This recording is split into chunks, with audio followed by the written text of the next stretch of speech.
Сәлем достар, бүгін біз сіздермен өте қарапайым, артық шығынды қажет етпейтін 15 минут уақытыңызды алатын печеньелар дайындап үйренетін боламыз. Каналыма енді келіп тұрған болсаңыз, міндетті түрде тіркеліп, видеоны соңына дейін қараңыз және де каналымды қолдай кетіп, лайк, комментарий қалдыруды ұмытпаңыз.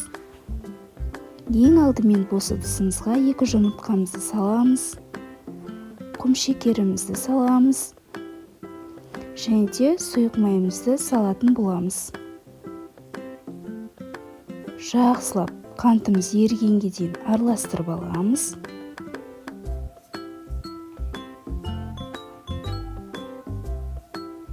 Ендігі кезекте 400 грамм ұнға 1,5 шай қасығында қопсытқыш қосып жақсылап араластырып аламыз.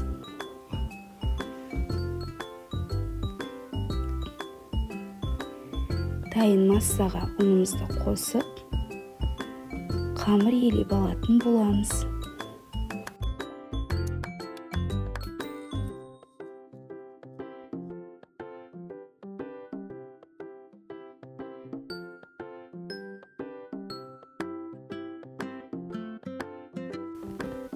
Біздің осындай жұп-жұмсақ қамырымыз дайын.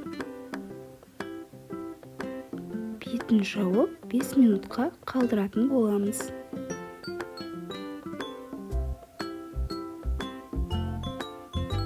Бес минут тынған қамырымызды осылай бөліктерге бөліп, печенье қалпына келтіреміз.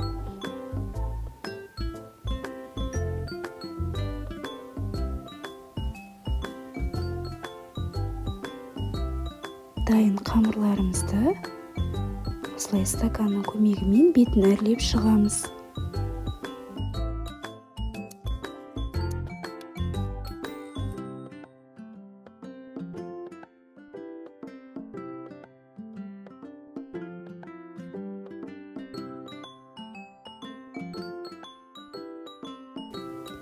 Печенькаларымыз осылай бетін құмшекермен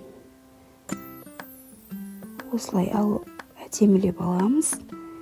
Листімізге орналастыратын боламыз.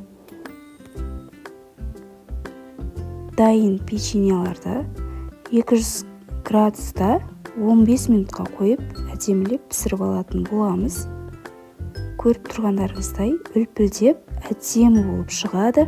Артық шығынды қажет етпейді.